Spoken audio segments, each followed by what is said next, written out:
байцгаана уу. Дэлхийн өнцөг болон бүрт суугаа монголчуудад зориулсан шинжилгээ танин мэдхүйн хэлээр хүргэхийг зорддог. Галуу шоу нэвтрүүлгийн маань бэлгүүний дугаар эхэлж байна.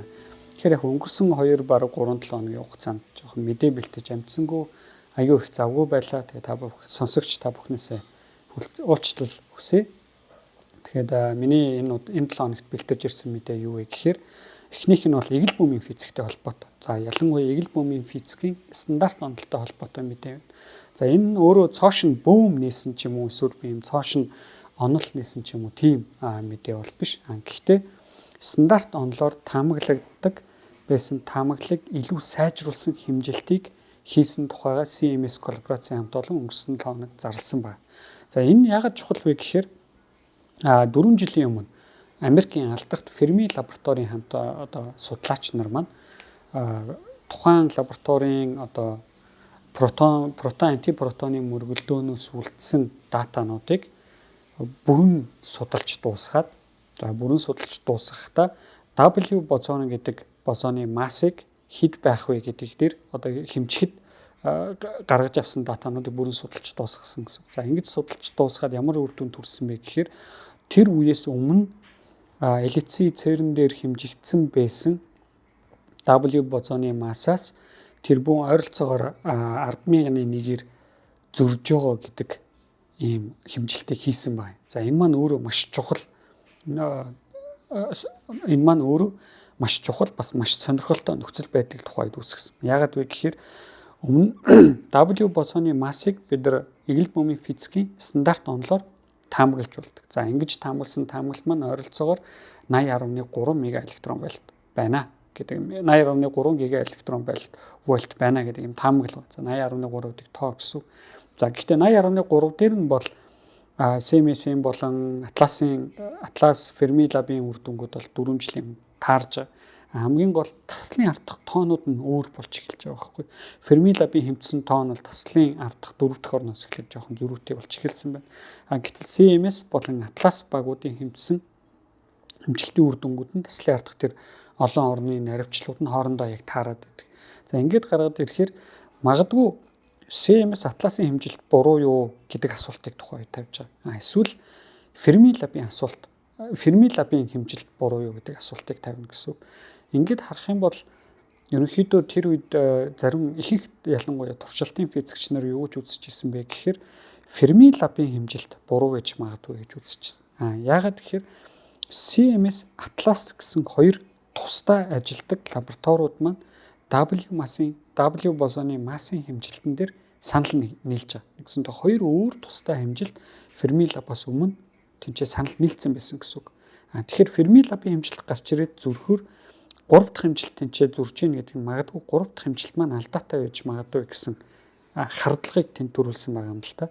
Гэтэ нөгөө талаас эрдэмтэд маань бүх юм нээлттэй байгаа тийм үү? Яагаад өмнөх хэмжилтүүд нь ч гэсэн алдаатай байж ирнэ болохгүй юм гэдэг асуулт байгаа шүү дээ. Тэгэхээр тэрийг шалгахын тулд одоо ингээд сүүлийн 4 жилийн хугацаанд CMS багийн хамт олон за ялангуяа MIT сургуулийн том багийнхан маань яасан байна. W бозоны массыг бүр илүү өндөр наривчлалтай хэмжих тактикийг боловсруулсан тэнцээ. За ингэхдээ яах вэ гэхээр эгэл бөмбөгийн физик дээр их төвөгтэй байдал үүсдэг. Тухайн хоёр протон маань элици дээр эргэлдэж байгаа хоёр протон маань хоорондоо мөргөлдөөд W гэдэг бозоныг бий болгоно. За W гэдэг бозон маань өөрөө протоноос 80 дахин хүнд бөм. Энэ бөм маань өөрөө секундыг 1 тэрбум хуваасантай тэнцвүүц тийм богино хугацаанд амьдрал өөр бөмс рүү задарчдаг. Ингээд өөр бөмс рүү задрахаар хамгийн амархан хэмжих боломжтой нэг бөм нь юу гэхээр мион болон антимионы задрал нь. За антимион нейтриногийн задрал нь. За антимион нейтриног бид нар тач детектор дээр бүртгэх боломжгүй байдаг. Нейтрино бол ерөөсөн маш сул харилцан үйлчлэлд ордог бөм учраас детектор дээр бүртгэх маш хэцүү. Мионыг бид нар маш сайн бүртгэж чадна. Эрдэмтэд маш сайн бүртгэж чадна гэсэн. За ингээд мионыг бүртгэж авах хэрэгтэй гэсэн. Тухайн W-гийн массыг хэмжихийн тулд W гэж танихын тулд гэтэл хоёр протон хоорондоо мөргөлдөхөд зөвхөн тэнцээ W гэдэг бөм үүсэхгүй. Тэнцээ W үүснэ, Z бозон үүснэ, өөр олон төрлийн бөмсүүд үүсчдэг. За энэ дундаас Z бозон нь онцгой. Z бозон нь өөрөө бас маш хүнд бөөм, протоноос 90 дахин хүнд бөөм байна. За энэ маань бас л секундыг хэдэн тэр бөөм хуваасны 1 секундыг хэдэн тэр бөөм хуваасандаа тэнцвүүц бага хугацаанд амьдрал өөр бөмбөс рүү задарчдаг. Ингэж задрахтаа хамгийн их задардаг сувг нь юу вэ гэхээр мион антимионы сувг. Тэгэхээр нөгөө мион антимионы сувгаар задарчхаар чинь W-гаас бас ирж байгаа мионтой холилдох гэж байгаа биз. Нэгсэнд 3 адилхан бөөм гараад ирж байгаа байхгүй. Яг альнаас нь ирсэн гэдэг нь бид нар мэдэхгүй шүү дээ. Бид нар шууд тэрийг харж чадахгүй учраас. Тэгэхээр юм адилхан бөөмсүүд гараад ирчихээр бидний эрдэмтэд Z босоныхын мион анти тэр задарлыг юу гэж хэлдэг вэхээр дэвсгэр цацраг гэж хэлдэг. Дэвсгэр цацраг нь дэвсгэр үзэгдэл гэж нэрлэдэг. Нэгсэндөө энэ үзэгдэл маань W хэмжихэд нөлөөлөд байна гэсэн. Би W хэмжмээр байдаг. Гэтэл нaan яг адилхан задарлын эцсийн бүтээгдэхүүнтэй өөр бөөмс орж ирээд миний хэмжилтийг тэнцээ сарниулаад байдаг гэсэн. Тэгэхээр энэ хоёрыг маш сайн хооронд нь нарийн ялгахын тулд маш олон комбинаторикуудыг хийх хэрэгтэй, маш олон детекторын сайжруулалтуудыг хийх хэрэгтэй, технологийн сайжруулалт, алгоритмын сайжруулалтуудыг хийх хэрэгтэй гэдэг эдгээр сайжруулалтуудыг бүгдийг хийгээд дахиад W-гийн массыг CERN элицгийн датанаас сүүлийн одоо 4 жилийн датанаас дахин хэмжсэн байна. Дахин хэмжээд өнөөдөр гаргаж авсан үр дүн нь юу гэхээр 80 тэгээд таслал 3602 тэгээд нэмэх хасах 9.9 гэдэг юм алдаатай ийм үж тэмцсэн байна гэсэн. За мега электрон вольтоор ярих юм бол 80360.2 дээр нэмэх хасах 9.9 мега электрон вольт. Маш нарийн хэмжилт гэхгүй. Өмнө нь ерөөсөө хийгдэггүй байсан маш өндөр нарийн хэмжилтийг хийж чадсан гэсэн. За ийм нарийн хэмжилтийг хийгээд энэ үр дүнгээ өмнөх CMS-ийн болон Atlas-ын хэмтсэн үр дүнгуудтай харьцуулж үзэхэд яг таарч байгаа. Нэгсэндөө Fermi Lab-ын үр дүн буруу байх магадaltaаг илүү их одоо баталж байна гэсэн. Тэгэхээр яг мэдээж Fermi Lab маань өнөөдөр ажиллахаа болцсон учраас дахиж тэнцээ хэмжилт хийнэ гэдэг ойлголт байхгүй. Тэгэхээр ямар ч гэсэн өнөөдөр бид нар өмнөх энэ CMS Atlas-ын WMAS-ын хэмжилтийн үр дүнгууд маань илүү найдвартай байна гэдгийг сая энэ CMS-ийн WMAS-ын шинэ хэмжилтийн үр дүн маань баталж өгч байна гэсэн. Энэ нь өөрөө бас эгэл бөмбөгийн физикийн стандарт онолтой маш сайн таарч байгаа. Эгэл бөмбөгийн физикийн стандарт онолоор W бозоны массыг наазах нь 80.3 ГеV масстай байх ёстой гэж таамагладаг. Миний та бүхэн сая хэлсэн тоо л яг түүнтэй таарж байгаа. Тэгэхээр стандарт онолын таамаглалтаас маш сайн таарж байна гэсэн. За нэг бодлын бас энэ гонигтай. Тэрний юу гэхээр бидэрт байгаа хамгийн сайн онолтой бидний туршилт таарал яваад байна. Тэр нь нэг бодлын маш гоё, онол маш сайн ажиллаж байна, кул. Гэхдээ нөгөө бодлын гонигтай тэрний юу гэхээр бид нар шинэ юм олж нэмээр байна тий.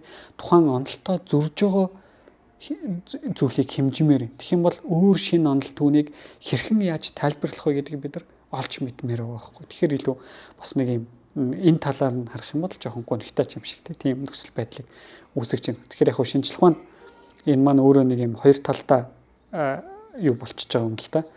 Эртээ худаг гэх юм уу. Тэр нь ч бас арай хаашаа тий. Зөвхөн юм хоёр талдаа асуулт болчихж байгаа. Тухайн хэмжилтийн утга маань онлоор таамаглагдсан утгатай таарах тусам сайн. Айгүй гоё. Миний онол айгүй сайн ажиллаж байна гэсэн. Нөгөө талаас таарах тусам өөр шинэ юм гарч ирэхгүй байх юм бол бас уйтгартай. Миний онол сайн ажиллаад байдаг. Гэхдээ би бас шинэ онолоор ертөнцид тайлбарлагддаг байгаа өөр зүйлүүдийг олж мэдхийг хүсэж байдаг. Тэгэхээр нэг юм хоёр талтай байдаг гэсэн. Тэгэхээр энэ хэмжилт маань бас яг энэ хоёр талыг хоёуланг нь харуулж байна. Тэгэхээр өнөөдөр бол эгэл бөмбөгийн физикийн стандарт онол маань бол хамгийн сайн туршилтаар батлагдсан онол хэвээрээ байна. Саяны CMS-ийн W-гийн массын туршилт ч гэсэн энэ онол маань маш хүчтэй сайн онол гэдгийг дахин баталсан үйл явдал болсон байна. За дараагийн мэдээ маань Австралийн үндэсний их сургуулийн эрдэмтдийн хэмжилсэн хэмжилт байна. За энэ эрдэмтэд маань юу хэмжсэн бэ гэхээр атомууд хоорондын entanglement-ыг хэмжсэн. За өмнө нь бол entanglement-ыг дандаа фотон гэдэг бөөм дээр хэмждэг. За фотон бол ерөөсө гэрлийн бөөм шүү дээ. Энэ гэрлийн бөөм дээр хэмждэг гэсэн. За ингэж хэмжихэд тэнцээ юуг бид нар сайн одоо юуны нөлөөг анзаарч чаддгүй юм ихээр таталцлаас болж байгаа нөлөөг сайн одоо нарийн ялгах боломжгүй болчтой гэсэн. Яг тэгэхээр фотон бол өөрөө массгүй бөөм учраас ямар нэгэн таталцлын харилцаа үйлчлэлд орохгүй болчих. За энэ юуг хэлж байгаа вэ гэхээр би entanglement хоёр фотоныг хэмжиж байгаа хэмжилтэнд таталцал нөлөөтэй үгүй юу гэдгийг шууд утгаар нь хэлэх одоо боломжгүй байсан гэсэн. Харин саяны Австралийн үндэсний их сургуулийн эрдэмтдийн хийсэн амжилт маань маста атомууд дээр ялангуяа гелийн атом дээр хийсэн хэмжилт. Гелийн атомуудыг хооронд нь entanglement-д оруулаад хөдөлгөөнийг ажигласан байна. Ингэж хөдөлгөөнийг ажиглахаар тухайн гелийн атомууд маань өөрөө маста учраас таталцлын харилцан үйлчлэлтээс хоорондоо оролцсон гэсэн. Таталцлын харилцан үйлчлэлд оролцохоор таталцал entanglement 2 яг ямар муж дээр очиод салж байгаа эсвэл салж байгааг нь яг ямар муж дээр очиод нэгэндээ нөлөөлж байгаа вэ гэдгийг хэмжих боломжтой. Энэ хэмжилтээр юуг харуулсан бэхээр ямар ч байсан гелийн атомуудыг entangled систем болгоод тэгээд хөдөлгөөнийг хэмжихэд тухайн атомууд маань entanglement систем байсан хэвээрээ байгаа юм байна. Нэгсэндээ хүнд мастай бөмбөсүүдийн entanglement-д таталцал төдий энэ гелийн атомын хэмжээнд хүртэл ажиглахад шууд нөлөөлөхгүй байна гэдэг хэмжилтийг хийсэн байна. Энэ хэмжилтийг хийсэн бас нэг чухал үр дүн нөлөө нь юу орж ирэх вэ гэхээр бид нар квант гравитацийн онол гэдэг онолыг хүн төрөлхтөн бүтээх гэж сүүлийн 100 жилд үзэж байгаа. Нарийн ярих юм бол 80 орчим жил үзэж байгаа. Энэ квант гравитацийн онолыг бүтээснээрээ бид нар таталцал гэдэг онол маань өөрөө гравитацийн түвшиндөө яаж ажилладаг гэдгийг мэддэг бол. Ингэх юм бол таталцлын онолыг бусад харилцан үйлчлэлийн онолтой нэгтгэхэд нэг том нэгдсэн онолыг бий болох боломжтой. Бүх зүйлсийн онолч гэж заримдаа хэлдэг. Бүх зүйлсийн онол бий болоход өнөөдрийн байдлаар онолын хувьд бол бид нар цөмийн хүчтэй, цөмийн сул, цахилгаан сурган зүйн онолуудыг классик түвшинд нь болон квант түвшинд нь тайлбарлаж чаддаг.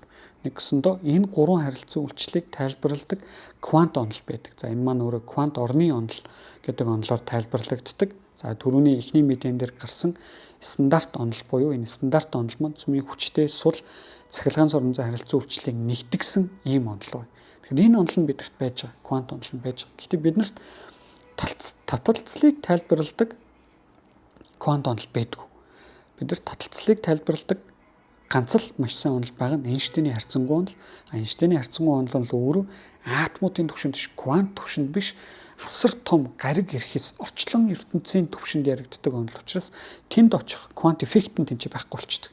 Асар том объектууд дээр квант эффект байхгүй болчих учраас тэнцээ зөвхөн таталцал яригч. Гэтэл асар жижиг объектууд дээр таталцлын нөлөө нь асар бага болчдөг учраас тэрийг нарийн хэмжиж аваад нарийн ялахад квант таталцлын онолын туршилтуудыг хийхэд хэцүү болчихж байгаа юм. Гэхдээ ертөнц хамгийн анх үүсэх үед квант таталцлын онол маш чухал нөлөөтэй байсан гэдгийг бид нар мэддэг. Яг тэгэхээр тэр үед квант таталцлын онол ертөнцийн анхны үед гэсэн үг шүү дээ. Тэр үед квант таталцлын онол маань онолын нөлөөгөөр өнөөгийн ертөнцийн тодорхой бүтцүүд үүссэн байх ёстой гэдэг таамаглалыг бид нар мэдж байгаа. Ажиглалтуудыг бид нар хийсэн байдаг. Тэгэхээр энэхүү гелийн атомуудын хоорондох entanglement-ыг хэмжснээрээ таталцлын онол атомуудын түвшинд entanglement дээр ялангуяа яригдахдаа хэдийн хэмжээнд очиод хэдийн хэмжээнд хүртэл ажиглагдах үгүй гэдэгт хариу өгөх боломжтой болж байна. Тэгэхээр одоогийн хэмжилт бол ямар ч үсэн гелийн атомууд дээр entanglement хадгалагдаж байна гэдэг нь тэр хэмжээнд хүртэл таталцал entanglement-ийг эвдэхээр нөлөөлөхгүй байна гэсэн. Нөгөө талаас энэ хэмжилтийг дахин хийх боломжтой. Энэ ялангуяа энэ Австралийн үндэсний сургуулийн эрдэмтэд маань дахин хийх гэж байгаа.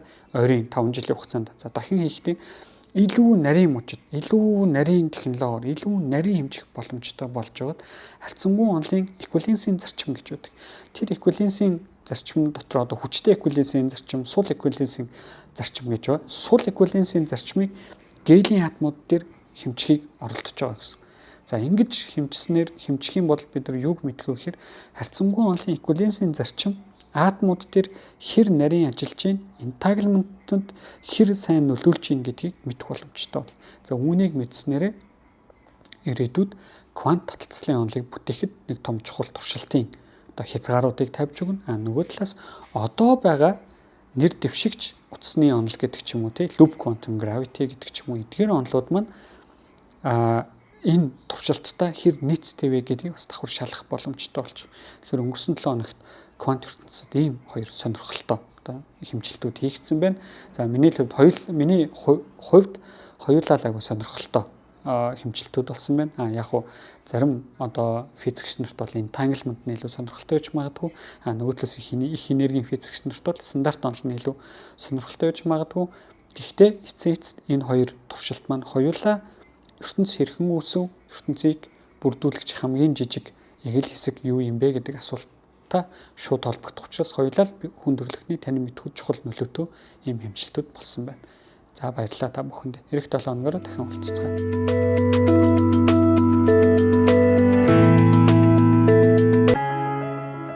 Нэвтрүүлгийг хүлээн авсан Нарны аймгийн монголчуудаа баярлалаа. Одмондөр сувг нь энэ мэдчлэн таны мэдхүйн мянган нэвтрүүлгийг 2026 оны 7 сарын 1 хүртэл та бүхэндээ хүргэх юм. Их хэлээрээ шинжлэх ухаан танин мэдхүйг түгээх нь үлсэд нэгтгэх хүсвэл та бидэнд хандив өгөх боломжтой. Жилдээ ганцхан удаа 100 мянган төгрөгөөр биднийг дэмжснээр шинжлэх ухаан танин мэдхүйг түгээх энэ үйл хэрэг амжилттай үргэлжлэх юм. Одмондөр нэр дээрх Худалдаа өвчлийн банкны дансага 4191 Тэг 4518. Та 100 мянган төгрөгөөр шилжүүлэхдээ гүйлгээний утга дээр нь өөрийн нэр болон утасны дугаараа заавал бичээрэй. 100 мянган төгрөг хандалснаар Одмондөр сувгийн алтан гишүүн болох юм а. Шинжлэх ухаан танин мэдхгүй Монголд ялах болтугай.